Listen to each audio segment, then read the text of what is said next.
It is only fitting that I have the honor of Eric Reed introducing me for this award. In many ways, my recognition would not be possible without our brotherhood. I truly consider him to be more than a friend. Eric, his wife, his children, they're all a part of my family. Not only did he kneel by my side during the 2016 NFL season, but Eric continued to use his platform as a professional football player to protest systemic oppression, specifically police brutality against Black and brown people. Eric introducing me for this prestigious award brings me great joy, but I'm also pained by the fact that his taking a knee and demonstrating during the national anthem to protect the rights of Black and brown people also led to his ostracization in the NFL, when he is widely recognized as one of the best competitors and in the prime of his career. You know, people sometimes forget that love is at the root of our resistance. My love for Eric has continually grown over the course of our ongoing journey. His brotherhood, resilience, and faith have shined brightly in moments of darkness. My love for my people serves as the fuel that motivates me and fortifies me on my mission. It is the people's unbroken love for themselves that motivates me even when faced with dehumanizing norms of a system that can lead to the loss of one's life over simply being Black. History has proven that there has never been a period in the history of America where anti-Blackness has not been an ever-present terror.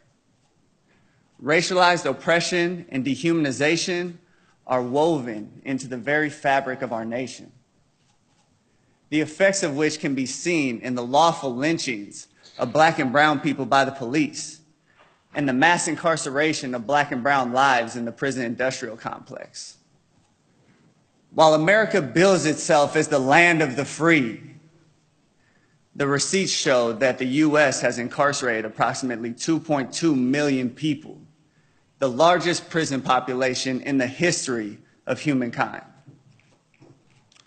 As police officers continue to terrorize Black and brown communities, abusing their power and then hiding behind their blue wall of silence, the laws that allow them to kill us with virtual impunity, I have realized that our love, that sometimes manifests itself as Black rage, is a beautiful form of defiance against the system that seeks to suppress our humanity, a system that wants us to hate ourselves.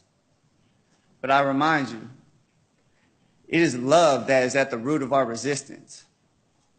It is our love for 12-year-old Tamir Rice, who was gunned down by the police in less than 2 seconds, that will not allow us to bury our anger. It is our love for Philando Castile, who was executed in front of his partner and his daughter, that keeps us fighting back. It is our love for Stephon Clark, who was lynched in his grandma's backyard, that will not allow us to stop until we liberate our people. Our love is not an individualized love. It is a collective love. A collective love that is constantly combating forms of racialized hate. Chattel slavery, Jim Crow, new Jim Crow, massive plantations, mass incarceration, slave patrols, police patrols.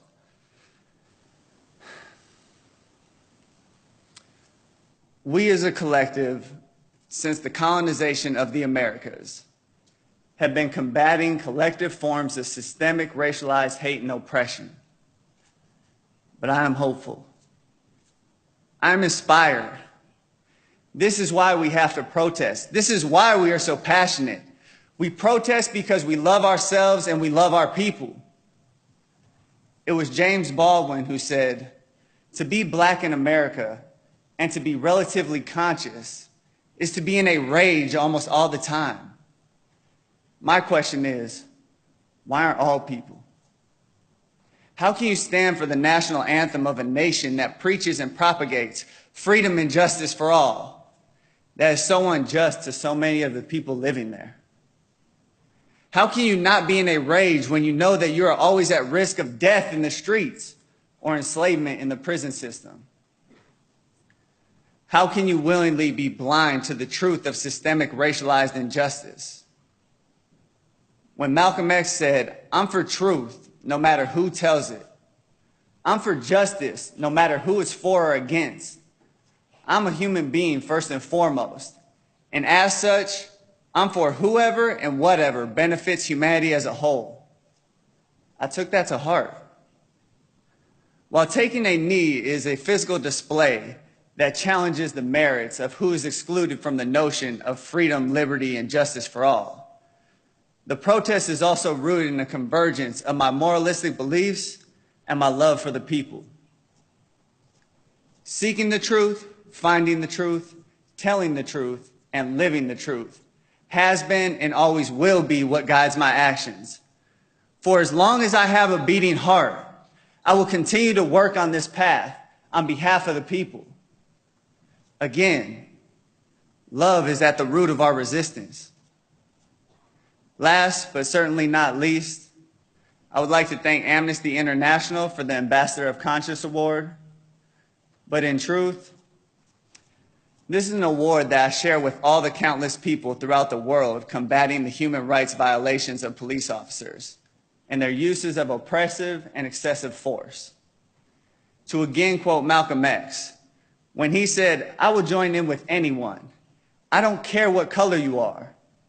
As long as you want to change this miserable condition that exists on this earth, I'm here to join with you all in this battle against police violence." Thank you.